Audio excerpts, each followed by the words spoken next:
poder volver al programa. El viernes me ausenté y fui muy bien reemplazado por Esteban, Willy, Marilina y Gabriel.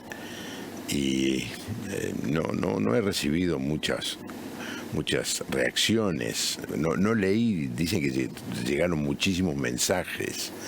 Vaya, si alguien tiene la gentileza de decirme qué le pareció, y si me dice, mire, jubílese, Juan Pablo, déjelo a su yerno, a su hija, lo hago. Pero fue muy linda la experiencia de visitar la provincia de Tucumán, particularmente la ciudad de Tucumán, y conocer mucha gente muy interesante. Estamos viviendo un momento muy difícil desde el sábado a la mañana con este ataque de Hamás al Estado de Israel. Es un tema muy difícil. Evite las respuestas fáciles, los clichés. Estamos en contra de cualquier tipo de violencia. Pero lo que sabemos es que hay muchos argentinos que están allí, en ese lugar, en el frente de batalla. Hablé con alguien que estuvo por Zoom en el programa, Eduardo Joseph, y él está patrullando como un ciudadano. Ahí todos los ciudadanos están en reserva, pero me escribió y me pidió por el hijo. El hijo está en el frente, el hijo debe tener 22 años, está en el frente de batalla, Silveira. Así que tenemos que orar. Y recibí en el día de hoy, inclusive me lo mandó también Eduardo Joseph, él vive en Beerseba, que es una de las ciudades más grandes cerca de la Franja de Gaza, y me dijo si pudiéramos orar. Son varios puntos, yo voy a elegir solamente estos que me van a poner en pantalla. Primero de todo, orar por la paz sobre Israel y por la preservación de la vida, tanto de judíos como de árabes por igual. Sí hay un sector muy violento, pero ese sector violento se escuda en personas árabes que no tienen nada que ver con ese nivel de violencia. Así que tenemos que orar por la paz, En segundo lugar, quiero mencionar por la protección de los amigos y familiares, como estaba diciendo, que han sido llamados para entrar en operación en Gaza, el caso de Eduardo Joseph y el caso de su hijo, que son personas con las que he tenido alguna relación. Después hay una lista de nombres que no los voy a leer porque no tiene sentido, nadie los reconoce y no los recuerda, pero son personas que están allí en el frente de batalla para que esto se detenga lo antes posible, aunque es muy difícil preverlo, pero que haya paz. Luego la próxima placa, si me la ponen, así la leo. Orar por aquellos que han sido tomados como rehenes, que sean rescatados rápidamente y vuelvan sanos y salvos. Sí, las imágenes son tremendas. Hoy mi esposa me hizo ver un grupo de chicos de 1 o 2 años encerrados en una jaula de animales, y se los veía bien, se los veía sanitos y sorprendidos que estaban haciendo allí. Una buena cosa sería que se liberaran a todos los prisioneros. Y por último, de los que voy a mencionar, orar para que el odio y la incitación cesen y que el poder del amor de Dios toque los corazones de aquellos que desean el mal de Israel. He visitado Israel el año pasado y no es que hay un lado bueno y el otro es malo. No es tan simple como eso, es muy compleja la situación. Pero sí, como cristianos tenemos el deber y tenemos la posibilidad de orar para que haya paz. Gracias a la dirección que puso los títulos allí. Mi invitado en esta noche es el doctor Florencio Morales, y vamos a tratar un tema, hablar de una enfermedad que rara vez se menciona. Es una de esas enfermedades que la gente más bien prefiere esconder. Florencio, bienvenido al programa. ¿Cómo estás? ¿Cómo estás? Buenas noches, Juan Pablo. Y bueno, vamos a hablar de epilepsias. Epilepsia. Epilepsias o epilepsia. Bueno, todo el mundo lo conoce con esa palabra, pero últimos descubrimientos dan una idea de que serían varias enfermedades del cerebro que se manifiestan de diferentes formas, pero que están todas, digamos, emparentadas y que están todas bajo el título de epilepsia, pero que en realidad tendríamos en un futuro ya que hablar de las epilepsias. Que son trastornos en el funcionamiento cerebral, la gran mayoría de los casos, que generan crisis. Esas crisis se han catalogado en los últimos años, siempre se ha revisado cada 15, 20 años, se revisan las clasificaciones, si están de acuerdo las crisis bien descriptas y después las crisis, en base a cómo son las crisis, se definen las epilepsias. Entonces... vamos a hablar de eso en esta noche. Sí. ¿Cómo fue que sentiste la vocación, el llamado a especializarte en este tipo de enfermedad? Bueno, porque me resultó muy interesante. Además, yo empecé a trabajar antes de recibirme de médico con una persona que, además de mi maestro, fue un gran amigo, un maestro de la vida, que fue el doctor José Šljapočnik. Y yo empecé a trabajar como técnico de electroencefalografía. Y esto ya cuando estaba cursando el 4º año de la carrera.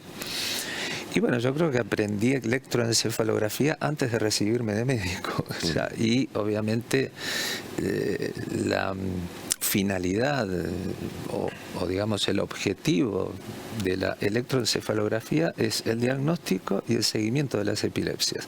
Antes un electroencefalograma, hasta 20 años atrás, 20 y pico de años atrás, se pedía para cualquier trastorno neurológico. Actualmente quedó focalizado su uso para lo que te decía recién, el diagnóstico, para determinar si una persona que tiene una crisis sospechosa de ser epilepsia,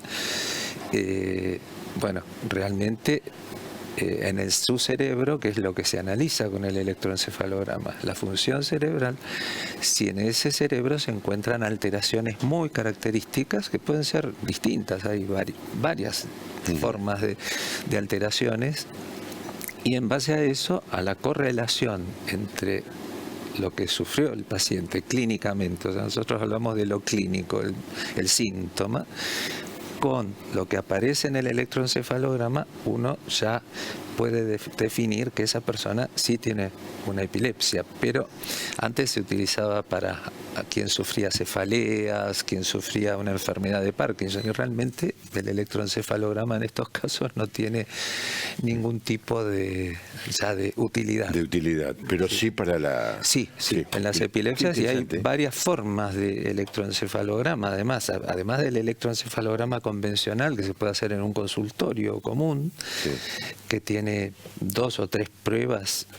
En general al paciente se hace abrir y cerrar los ojos, se lo tiene con los ojos cerrados mientras el aparato registra, y después se lo hace respirar para lograr una modificación en lo que se llama su medio interno, su metabolismo, y esa modificación, esa gran entrada de oxígeno en la sangre, lo que provoca en la gran mayoría de la gente que sufre epilepsia, que se pongan de manifiesto las alteraciones. Ah, mira, déjame que dé el teléfono, aunque todo el mundo, toda la audiencia lo conoce, es el 1127770000,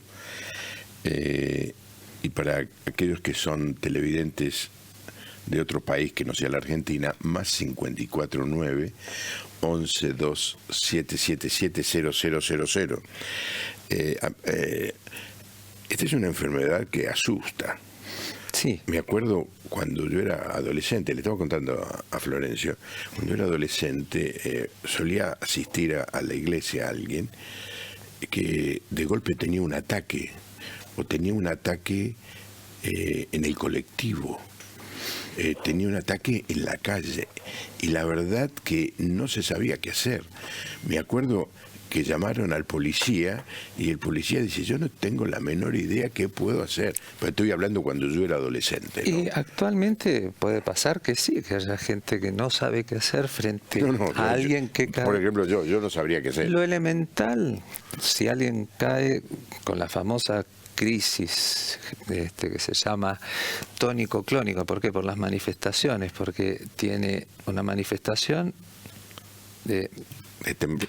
digamos, rigidez. De rigidez, que puede estar en esta posición o en esta, pero además se agregan sacudidas.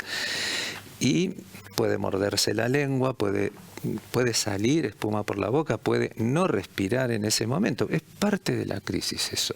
Jamás se va a tragar la lengua, nadie intente poner la mano o los dedos para sacarle la lengua. La lengua no se va a tragar, la lengua está puesta de tal forma que nadie se va a tragar la lengua. Es muy interesante, ¿no? Bueno, porque dice, cuidado que se traga la lengua, ¿no? Claro, Sí, sí. y después no pretender frenarle los movimientos porque puede hacerle peor, puede producir luxaciones en las articulaciones, porque el movimiento se va a producir igual, es incontrolable en el momento de la crisis, lo que dure la crisis. En general lo que recomendamos, apartar todo objeto contra el que pueda lastimarse, si está en el piso, moviéndose, tratar de ubicarlo, eso sí, acostarlo y con la cabeza contra el piso de costado. Eso sería hasta recibir alguna ayuda médica o llamar a una emergencia si la crisis dura más de 5 minutos, por ejemplo. Vamos a hablar un poquito más detenidamente de eso. La historia de esta enfermedad, ¿cuándo comenzó a llamarse de esa manera y cuándo comenzaron a haber si no me equivoco, diagnósticos y tratamientos? Griego, si no me equivoco, viene del griego la epilepsia, no recuerdo el significado. No, realmente eso sería para los historiadores de la medicina, pero está descripta desde el fondo de los tiempos. Hay que pensar que calculemos que el 1 o 1,5% de la población total sufre epilepsia o alguna forma de epilepsia. ¿Alguna forma? Sí. Es una cifra interesante. 7.000 y pico de millones que somos en el planeta. Sí. Y se calcula que en todos los países se mantiene esa proporción. Sí.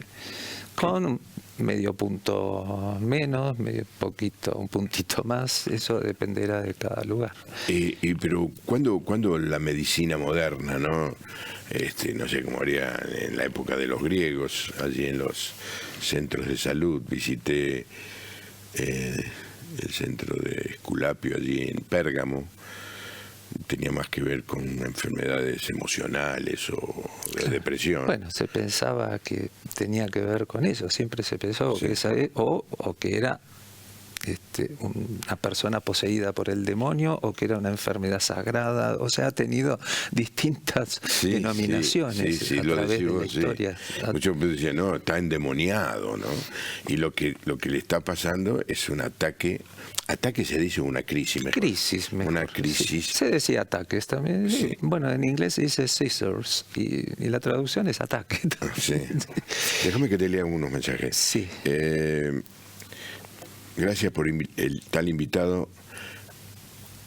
Un viejo visitador del Hospital de Clínicas lo recuerda con respeto y admiración. Un gran saludo para él. Ángel desde Tandil, me dice. Mira, ¿trabajaste mucho en el Hospital de Clínicas? Sí, 37 años. 37 años. Sí, sí. Le digo a la audiencia de Latinoamérica, el Hospital de Clínicas es el hospital de la universidad, el hospital donde los médicos más prestigiosos trabajan, especialmente, por supuesto, atendiendo enfermos, pero también dando clase. Soy Gustavo de Zárate, mirando el programa. Una pregunta: ¿la epilepsia benigna juvenil tiene un tratamiento que la cure?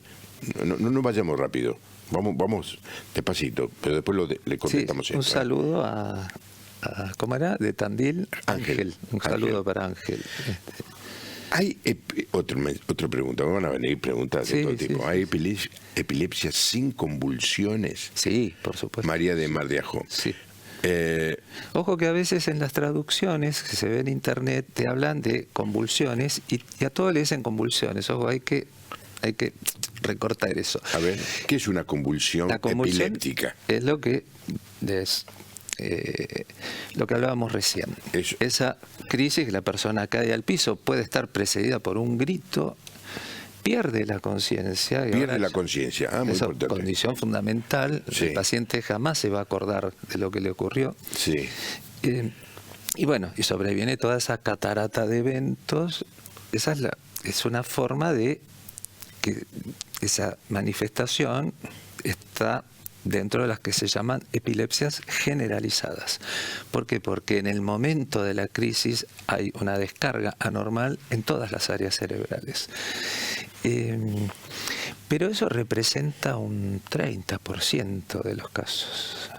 No es la forma más frecuente. Lo que pasa es que es la más visible. Claro. ¿Y Si cuál es la alguien más frecuente?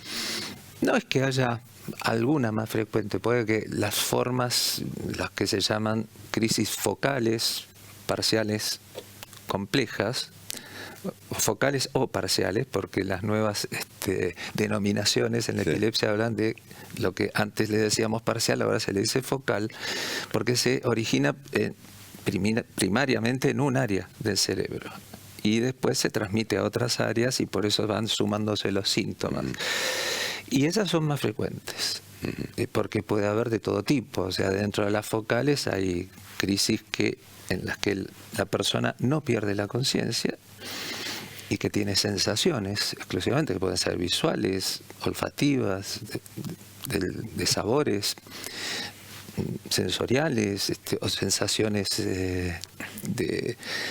por ejemplo, bueno, como dolores, inclusive dolores abdominales, bueno, de todo tipo que involucra lo que es la sensibilidad. Bueno, eso dependerá del área que está descargando. Eso, y la persona recuerda. También puede haber de tipo motor, o sea que un solo lado tenga una movilidad como la crisis que hablábamos recién, Sí. que abarcaba todo, que solamente sea el brazo.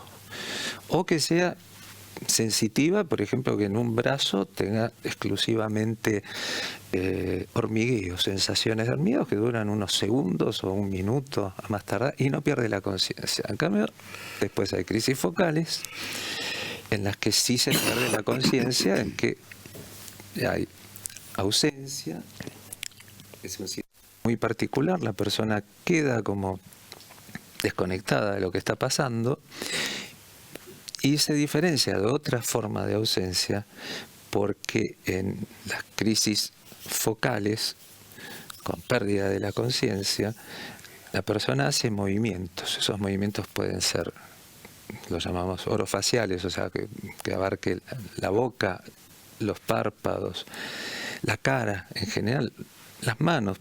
Una persona puede, qué sé yo, hacer esto en forma automática, pero no quiere agarrar la copa, sino que el movimiento del brazo, por ejemplo, para dar un ejemplo así sencillo, Sí. y eso va a durar segundos o minutos, eso depende un poco de cada persona también. Ese es otro factor que tenemos en las epilepsias. Cómo se manifiesta la enfermedad en cada persona, Claro. y la respuesta a la medicación de cada persona. No se puede generalizar, Sí. lamentablemente. Vamos a entrar con un poquito a estas preguntas, ¿no? La epilepsia benigna juvenil, Sí. ¿existe algo así? Es una entidad, sí, desde ya tiene, en general se focaliza en lóbulo parietal, puede manifestarse en la noche, en chicos, tiene una manifestación en el electroencefalograma muy particular, se trata con anticonvulsivos, sí, hay que tratarla, porque si no, eso puede haber, así como hay chicos que puedan tener una sola crisis cada 6 meses, puede haber chicos que tengan 2, 3 crisis por semana. Por eso es lo que te decía recién, Sí. de las diferencias Ahora, entre una persona y otra, ¿no? En general se responde bien al tratamiento y en general son unos años de tratamiento, seguimiento por electroencefalograma, y si el paciente deja de sufrir las crisis, esto vamos a dejarlo, deja de sufrir las crisis y los electroencefalogramas durante varios años son normales, va a poder dejar la medicación, ¿sí?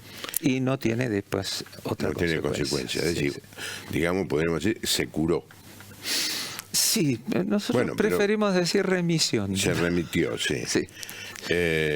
Bueno, le contestaste en el aire a María de Mar de Ajó que hay epilepsia sin convulsiones. Claro. Se tiene que hablar de crisis. Dentro de las crisis están lo que te decía recién, las ausencias, los automatismos, las crisis sensitivas y están las crisis convulsivas también.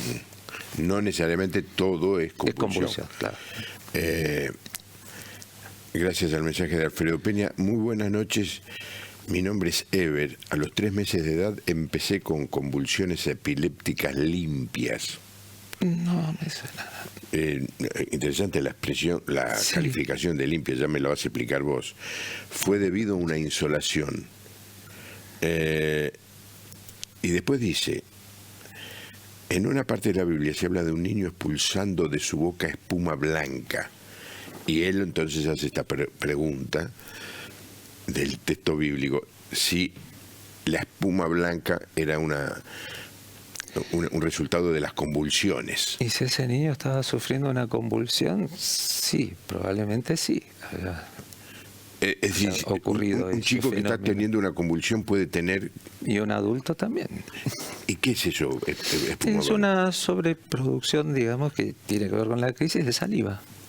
Una Y sobreproducción. que puede mezclarse inclusive con sangre, porque dentro del episodio o la crisis convulsiva es frecuente que la persona se muerda la lengua. Eso es un signo fundamental para reconocer una crisis convulsiva de una crisis que no es convulsiva, porque hay lo que llamamos los eventos no epilépticos, pero y a veces es muy difícil viendo al paciente, si uno tiene la posibilidad de ver la crisis, a veces es difícil definir, ¿es epilepsia o no esto? Entonces ahí es cuando entra el electroencefalograma. Ahora, te iba a hacer esta pregunta, no sé si es inteligente la pregunta, pero a mí es curiosidad. ¿Alguna vez le pudieron hacer un estudio de la mejor tecnología, electroencefalograma, lo que sea, en el momento de la crisis a alguien? Claro, eso es, yo siempre digo que eso es como sacarse el loto, ganar el loto. Porque siempre nosotros tenemos que hablar de los electroencefalogramas convencionales, hay electroencefalogramas de sueño prolongado, hay lo que se llama videoelectroencefalografía, que es un estudio muy particular, hay que hacerlo en ámbito hospitalario, pero también tenemos que decir que el electroencefalograma que le hacemos al paciente, sea por control o por diagnóstico, lo llamamos intercrítico. ¿Por qué? Está entre dos crisis. Entre dos crisis. Sí. Y probablemente ese paciente, si está bien medicado, bueno, tal vez aparezcan las alteraciones propias de la enfermedad o sus alteraciones propias en su cerebro y no tenga una crisis por eso. Ahora, y muchas veces pasa que haciendo un estudio el paciente tiene crisis. Eso es lo mejor que puede pasar. Claro. Porque ahí ya uno obtiene el diagnóstico totalmente exacto. Pero hay un porcentaje de pacientes en los que es muy difícil lograr eso porque en el electro famoso que te decía recién, el intercrítico, el convencional, el que hacemos en el consultorio o en el hospital, no aparece nada, pero la persona sigue teniendo crisis. Y tal vez pasemos a una segunda parte, que es el electroencefalograma de sueño prolongado, que generalmente una gran parte de los pacientes ahí se les descubre, porque el sueño es un activador muy importante de esas alteraciones. El sueño. El sueño. Pero puede pasar que también el electro de sueño venga normal en un grupo muy pequeño de pacientes y ese paciente sigue teniendo crisis. Sí. Y entonces ahí está la videoelectroencefalografía. Es un estudio que puede durar entre 3 y 5 días, donde el paciente está en una habitación, está acostado, puede hacer lo que quiera, dormir, ver televisión, leer, jugar cartas con alguien que lo acompañe, pero hay una cámara que lo está enfocando y además tiene los cables Sí, sí. que están enfocados en otra habitación al lado a un equipo que actualmente son software, son pequeñas computadoras, ya antes eran enormes, y en la pantalla uno ve la imagen del paciente y superpuesto todos los canales del electroencefalograma, registrando la actividad cerebral todo el tiempo. Hay que hacerlo en ámbito hospitalario, ¿por qué? Porque si el paciente toma una determinada medicación que le está conteniendo las crisis, no totalmente, pero ese paciente para hacer el estudio tiene que reducir la medicación. Por eso en ámbito hospitalario y en lo posible en el mismo piso que donde esté la terapia intensiva. Se recomienda. Y entonces el objetivo es lograr que el paciente tenga crisis y ver qué sucede en el electroencefalograma. Realmente son pocos los que llegan a esa instancia, ¿no? Pero es necesario también informar que eso existe. Bueno, me contestan a una cosa que dije al principio del programa. Dice, el viernes fui muy bien representado, pero usted es irreemplazable, me dice. Bueno, somos Diego y Lilian desde Uruguay. Gracias. Buenas noches, mi nombre es Germán de Rosario. Quisiera saber qué relación tiene la epilepsia con el trastorno bipolar, ya que los pacientes con bipolaridad se les receta en algunos casos medicamentos antiepilépticos como voy a leer lo que está aquí, la lamotrigina. La lamotrigina, sí. Es una... ¿Hay relación entre la bipolaridad? No, en principio tendría que decir que no. Lo que se descubrió, sí, es que hay muchos medicamentos antiepilépticos o anticonvulsivos, como se los quiera llamar, que tienen otros efectos. Y hay medicamentos, hay una familia de medicamentos que se llama valproato, de la cual hay 2 formas, y hay varias marcas. Eso se utiliza como una forma de modular, digamos, el humor, como estabilizador del humor se llama, pero la epilepsia no tiene nada que ver en la bipolaridad. Puede haber una persona que tenga bipolaridad y tenga epilepsia. Sí, claro. Se puede tener diabetes y tener una epilepsia también. Pero en principio es porque se descubrió hace ya unos cuantos años que varios, no todos los anticonvulsivos, pero algunos, como la lamotrigina también, tienen un efecto a nivel psíquico de estabilizar el humor. Cuando decís el estabilizar el humor, ¿qué es el humor? Porque la palabra humor nosotros lo usamos para... No es precisamente contar chistes, es lo que nos impulsa a sentir tristeza o a estar alegres, una serie de centros. Las emociones. Son las emociones. Y en la bipolaridad es frecuente que la persona pase de un estado de... ¿Cómo poder llamarte? De estar muy animada, muy alegre, hasta desinhibida, a de pronto al día siguiente estar con una depresión, de no poder levantarse. Es muy fea la manifestación de la bipolaridad. Sí. Y bueno, sí, hay que tratarlo, por supuesto, y se ha visto que ha sido para estabilizar mejor a los pacientes, porque principalmente cuando se empezó a tratar todo esto era con psicofármacos estrictamente, pero lo que se vio al agregar estos medicamentos es que las personas podían estar mejor y se podía reducir la dosis de psicofármacos. Con estos no soy un psiquiatra, pero... No, está bien. Bueno, esto se ha dado... Y además, una última cosa con respecto a la bipolaridad, es la base de prácticamente todas las adicciones. Esto metiste un cañón en el ángulo. Sí. En el ángulo. Pero vos, hasta ahí yo no puedo decir. El doctor Florencio Morales, sería para 35 años en Hospital Clínica, acaba de decir que la bipolaridad es la causa de muchas adicciones. Sí. Eso es algo que surgió en los últimos años. Por eso para estudiar, Sí. Las convulsiones, alguien pregunta, pueden ser espíritus, ¿no? Estamos hablando con un científico. El tema espiritual lo trataría con otra persona. Perdóname, sí. No te quiero involucrar. El programa incluye mucha gente de fe, sí. Y por mucho tiempo vieron a una persona que estaba teniendo una convulsión y dijeron, está endemoniado, ¿no? Pobrecito, su cerebro le está produciendo, está jugando una mala pasada. Sí, le está produciendo esa situación. Todos los síntomas que usted describe los tenía mi marido y decía que eran como tics desde chico.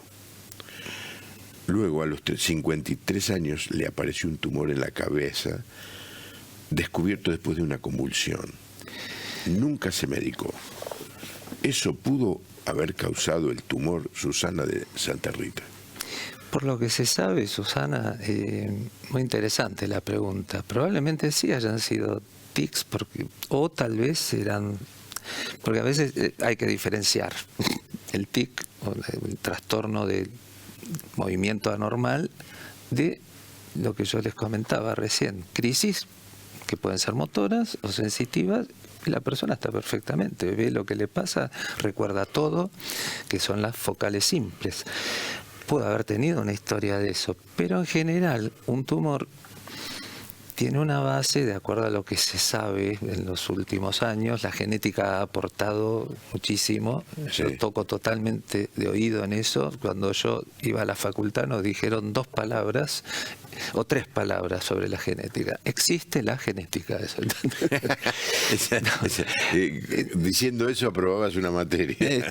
No, se hablaba así en las clases, porque era ya de un nivel de investigación que todavía era muy precario cuando yo cursé en la facultad. La genética todavía era muy precaria en esos momentos y muy poca gente se dedicaba a eso. Pero sí sabemos que los tumores tienen, en general, todos tienen una base genética. Genética. Sí. Y probablemente, bueno, era su... Perdón, soy un ignorante total de la medicina, así que sí. Te hago preguntas que te pueden parecer tontas.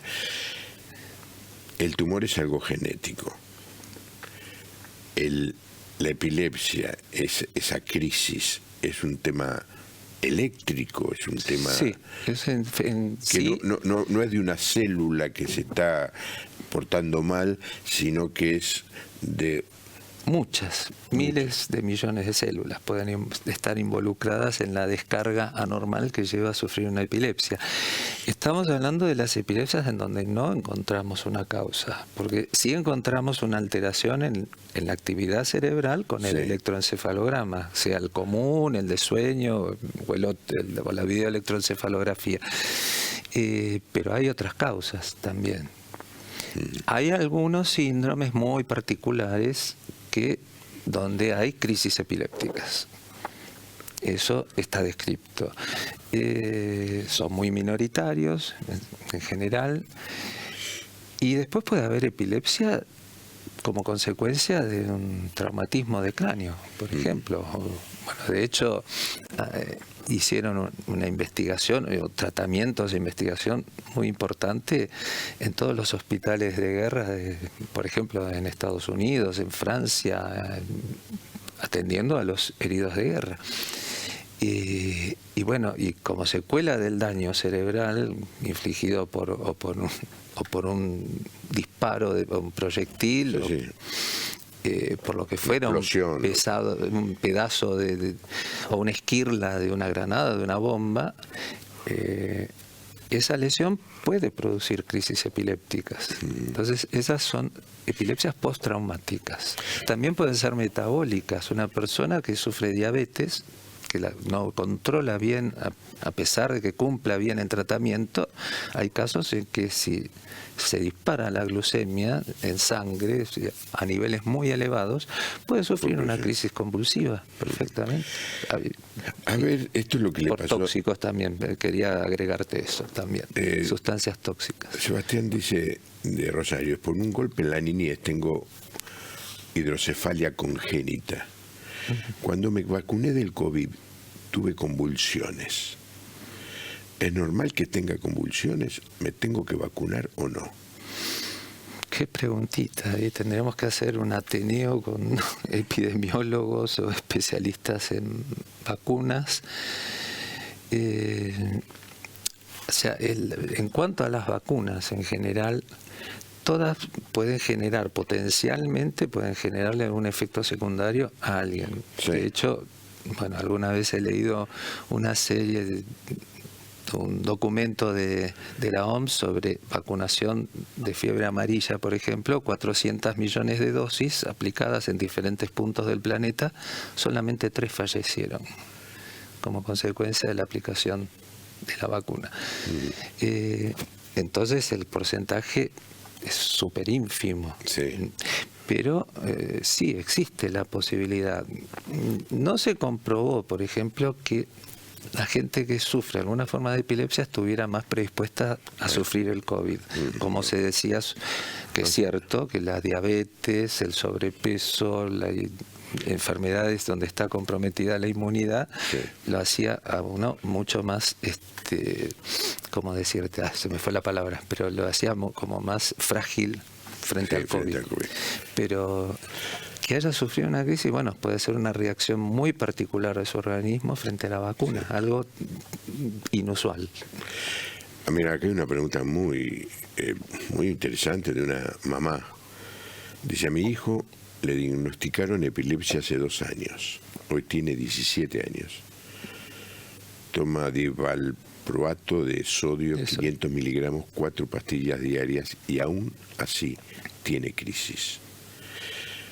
Quería saber, ella dice, leí un artículo que hablaba sobre un tipo de celiaquía no diagnosticada o mal diagnosticada como epilepsia, porque al no tratar la celiaquía provoca convulsiones. Mira, yo nunca había escuchado, habría ¿no? que hacer, sí. Mi hijo tiene convulsiones ruidosas, dice, pega un grito, pierde la conciencia y los movimientos involuntarios bruscos. Comenzó hace 2 años. Un compañero le tiró harina en la cara y él aspiró y se ahogó. Qué maravilla. Y entonces se hace pero nunca le hicieron análisis para saber sobre la celiaquía. ¿Hay alguna conexión? Sí, así como hablé recién de la diabetes, hay muchas enfermedades metabólicas que pueden producir una epilepsia, inclusive enfermedades raras del metabolismo, sobre todo ese tipo de enfermedades las ven los neuropediatras principalmente, ¿no? Porque ya empieza a manifestarse esas enfermedades a edades tempranas. Puede ser, no descarto que la celiaquía no está diagnosticada como primera cosa. Bueno, yo diría que ponerse en contacto con algún buen médico clínico que indique todas las pruebas necesarias de laboratorio y todas las demás que sean necesarias para diagnosticarlo bien o para descartar el diagnóstico.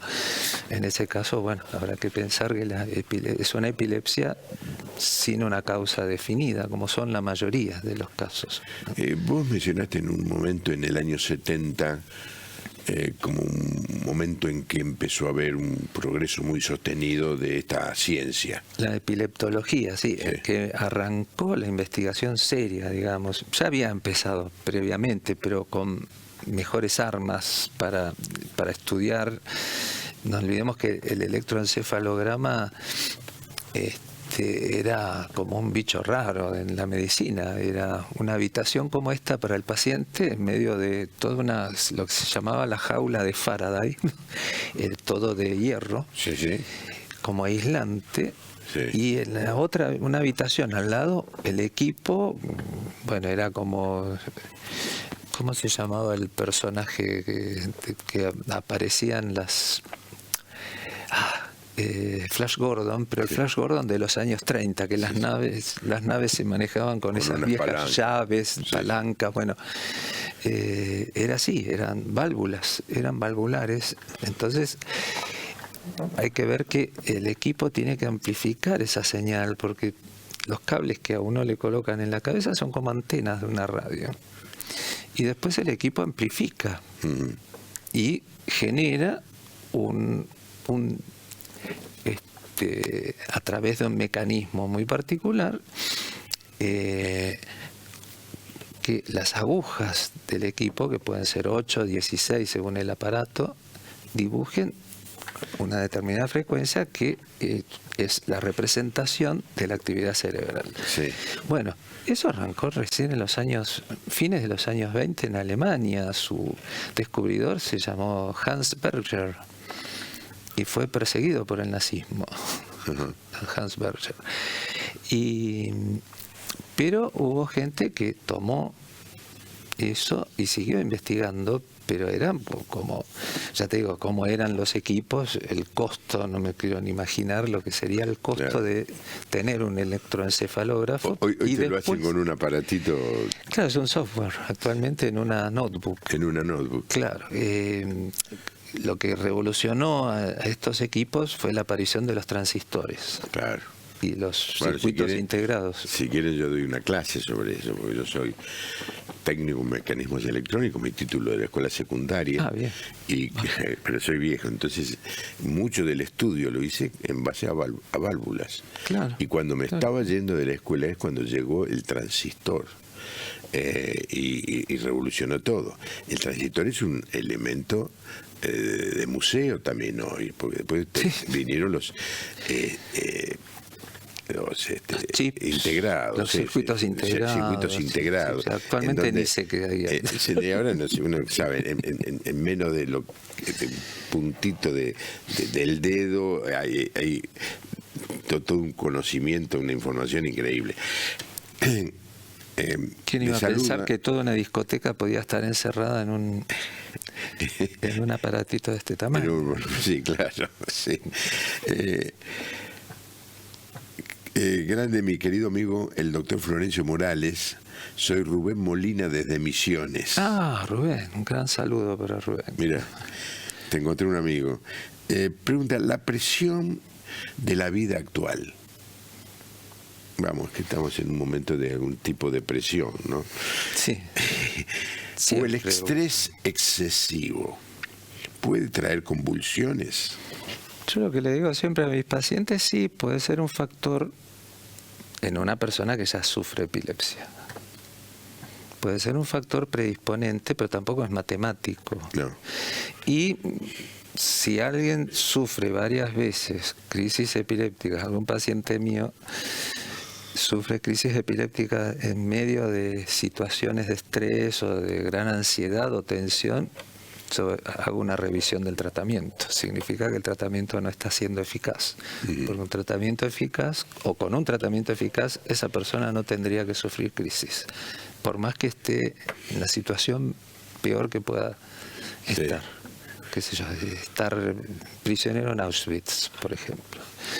Si el tratamiento es eficaz, ya sé, no es el más lindo ejemplo. No, la verdad que no. Pero es una de las peores situaciones en las que se ha visto envuelta la humanidad, ¿no? El infierno en la tierra, sí. Tengo mi sobrino de 2 años. Le dijeron que tiene autismo. Hace 2 meses empezó a tener convulsiones muy feas. Le dan un jarabe que lo hacen dormir todo el tiempo. ¿Está bien eso? Soy Graciela, de Buenos Aires. Bueno, Graciela, los anticonvulsivos pueden producir sueño como efecto secundario y principalmente en los primeros tiempos de tratamiento. Hay que ver, no sé qué medicamento le habrán dado, porque anticonvulsivos en jarabe sí, hay muchos. Hay muchos que vienen en esa forma de jarabe. Y probablemente está haciendo un efecto secundario. Hay que ver qué dosis le dieron, qué medicación. La verdad no tengo ni idea qué le dieron, pero está comprobado que hay una relación bastante directa entre sufrir autismo y que se agregue una epilepsia en una persona que sufre autismo. No es que todos quienes sufren autismo van a sufrir epilepsia, pero hay una relación. Hay una relación. Te leo un mensaje más y después volvemos a la línea, ¿no? Pero las preguntas son muy interesantes. Sí. Y son de gente que dice, me pasa esto, ¿no? No es el caso mío. Que yo te haría preguntar, digamos, de tipo retóricas o teóricas. Claro. Pero hay gente cuando me dice, esto me pasa a mí, es muy fuerte. Tenía 3 días de nacida cuando me dio la primera convulsión. A los 2 años y medio me controlaron, pero hasta hoy tomo los remedios, ya tengo 64 años. El médico le recomendó a mi mamá que no me deje poner ninguna vacuna, con excepción de la Sabino oral. Nos saludan, mira, nuestra televidente, Olinda Sánchez de Biondi, de Berrotarán, Córdoba. La conocemos porque nos manda mensajes siempre, pero mira lo que te pasa, Olinda. ¿Está bien esto? ¿Normal? ¿Una cosa así? Bueno, hay mucha gente que lamentablemente depende de los medicamentos para tener una mejor o una buena calidad de vida. Eso es lo que se busca con la medicación. En definitiva, el objetivo de indicar un medicamento anticonvulsivo es llegar a crisis cero. Eso es lo ideal. No se puede con todos los pacientes porque, como te dije en algún momento, así como puede haber una persona que tenga una forma o una determinada crisis epiléptica y a lo mejor tiene 10 crisis por día, todos los días, por 365, ¿no? Y hay quien tiene la misma crisis una vez al año. Entonces, ¿cómo uno identifica o cómo puede uno mejorar la calidad de vida? Obviamente hay que focalizarse en el que tiene en forma más frecuente, pero el que tiene una crisis, si esta persona está atendiendo un mostrador en su comercio y tiene la crisis delante de los clientes, la única vez en el año que le ocurre, está afectada su calidad de vida.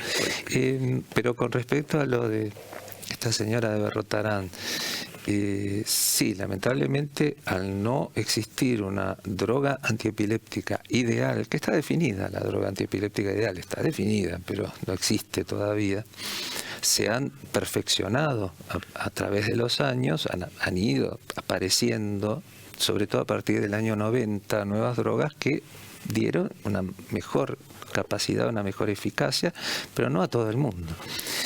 Entonces siempre estamos con un problema, siempre hay pacientes que no logran contener por completo su epilepsia y sí, pueden estar toda la vida tomando medicación. Lo que no estoy tan de acuerdo es el tema de las vacunas.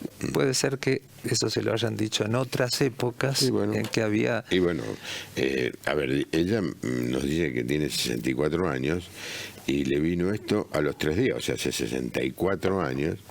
Quizás se lo recomendaron hace 50 años. Claro, esos conceptos eran totalmente distintos. Claro, claro. De todas maneras, Olinda, con respecto, con el respeto que me merece Florencio, tan gentil de haberse molestado venir esta noche, hágale caso a su médico, ¿cierto? Sí, por supuesto. Lo que uno trata de hacer a través de estos programas es traer un poco de luz sobre este tema. Sí, sí. Pero bueno, hay una campaña mundial que se desarrolla desde hace años.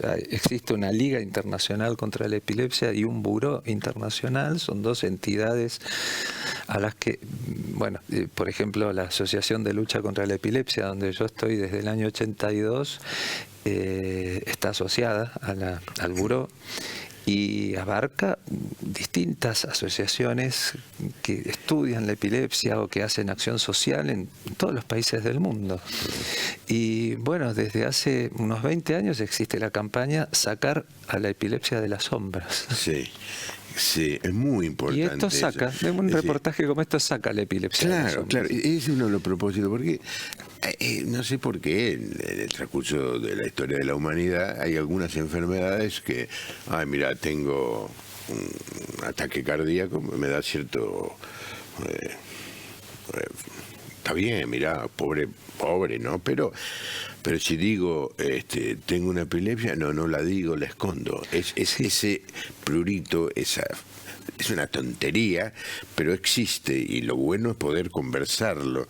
Quizás haya alguien que esté mirando el programa y tiene esta situación. Te tocó, hermano, nunca vamos a explicar por qué, nadie te lo va a decir, porque a vos sí, a mí no, pero no es algo personal. Vivilo como lo tenés que vivir, con libertad, sin esconderte. Nosotros en la Asociación de Lucha contra la Epilepsia, y basándonos en las evidencias que fueron surgiendo a través de los años, yo te decía, sobre todo la epileptología empezó a marcar rumbos por los años 60, los 70, pero empezó a fines, en los años siguientes a finalizada la Segunda Guerra Mundial, a armarse como digamos, con un método de investigación, clasificando las crisis epilépticas, clasificando las epilepsias, viendo cuál era la mejor medicación para unas o para otras. Entonces esto, a partir de eso recomendamos vida normal. Vida normal. Cumplir con la medicación. Sí. Y si la medicación es eficaz y lo deja libre de crisis, no abandonarla, porque es muy riesgoso abandonar la medicación. Sí. Bueno, vos sabés que la televidente de Berrotarán dice: gracias a Dios tengo una buena vida y hace 20 años que no tengo convulsiones, pero excelente. No dejo la pastilla. Claro. Lotoquis 2, me dice que... Lotoquis 2 por día. Sí, sí, es una combinación de dos medicamentos de los más tradicionales. ¿Vos qué prevés, Florencio, para los próximos años? ¿Mejora en la medicación? ¿Mejora en el diagnóstico? Seguramente en el diagnóstico va a haber mejoría porque además también lo que pedimos siempre a todo paciente que sufre una forma de epilepsia, que así como lo estudiamos con el electroencefalograma, lo estudiamos con un estudio de imágenes, y el más específico es la resonancia magnética de cerebro, que incluye un protocolo especial que eso lo hace el operador del equipo, y focaliza las imágenes y amplía las imágenes de ciertas áreas del cerebro donde se pueden descubrir lesiones con las que la persona nació, y que esas lesiones pueden producir epilepsias. Y que en un futuro, si la medicación no funciona bien en esos casos, que son los menos por suerte, esa persona puede llegar a ser intervenida quirúrgicamente para extraer ese tipo de lesiones. Son lesiones muy particulares, se las llama, una de ellas, esclerosis mesial, que es una alteración en la estructura de un área del lóbulo temporal. Y esa lesión puede generar crisis epilépticas ya desde la infancia o a lo mejor en la adolescencia. ¿En la historia hubo personajes con epilepsia que se conozcan? Aparentemente muchos, sí. Se menciona a Napoleón Bonaparte, se menciona que Julio César también. Mira. Se menciona también a Dostoyevsky. Mira. Que en uno de los personajes de una de sus novelas, él puso lo que sentía, porque él tenía un aura. Eso no lo comenté. El aura es un síntoma que puede ocurrir en mucha gente, no a todas las personas que sufren epilepsia les ocurre, pero un porcentaje importante sí tienen una manifestación, algo que puede ser un olor determinado, un olor que están sintiendo de algo que no está, que no da olor, sí. Un olor o un sabor o que cambie la visión, manchas o luces, como luces, o un sonido, eso, y después viene la crisis. Eso puede durar unos breves segundos, puede durar más. No olvidemos que en la época de Dostoyevsky prácticamente no había medicación, entonces él sufría auras y eran bastante prolongadas, y aparentemente, por lo que él describió, y contrariamente a la mayoría de la gente que sufre una aura, eran muy placenteras. Mira, placenteras, mira. Bueno, ahí está, Alce, déjalo la gráfica esa. A ver, la ponemos otra vez así: Asociación de Lucha, por favor, contra la Epilepsia. Asociación de Lucha contra la Epilepsia. Ahí está un teléfono, pongan ahora el teléfono, para que quizá haya alguien que esté interesado pueda anotarse. Lo leo, el teléfono, para aquellos que están escuchando este programa por radio: 11 4862 0440. Los martes de 13:30 a 17. Martes de 13:30. Sí, quedamos funcionando con el ritmo de pandemia. No, mira. Pero allí está también la dirección de correo electrónico. ASOALCE, asociación, ¿no? ASOALCE 1961. Que es la fecha en que se fundó. Es la fecha en que se fundó. Y @gmail.com para todos aquellos que quieren tener más información. De todas maneras, googleando epilepsia debe salir muchos. Y ahí Facebook. Esto es un Facebook de la Asociación de Lucha contra la Epilepsia de ALCE. Florencio, muchísimas gracias por molestarte venir. ¿Dónde vivís? ¿En qué lugar vivís? No, en Villa del Parque. No muy lejos de acá. Cerca, sí. Gracias.